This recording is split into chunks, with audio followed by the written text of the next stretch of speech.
জীবনের কঠিন সময়ে আমরা প্রায়ই ভেঙে পড়ি, হতাশ হয়ে যাই।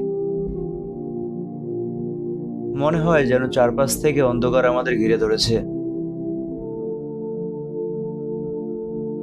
কিন্তু মহান আল্লাহ তাআলা পবিত্র কুরআনে আশার আলো দেখিয়েছেন। সূরা আল ইনশিরাতে তিনি ঘোষণা করেছেন, নিশ্চয়ই কষ্টের সাথে স্বস্তি রয়েছে। তিনি আবারও জোর দিয়ে বলেছেন, নিশ্চয়ই কষ্টের সাথে স্বস্তি রয়েছে।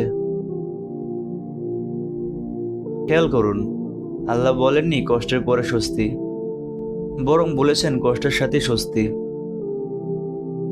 এর মানে হলো আপনার বিপদের ভেতরে আল্লাহ তাআলা সমাধানের পথ লুকিয়ে রেখেছেন।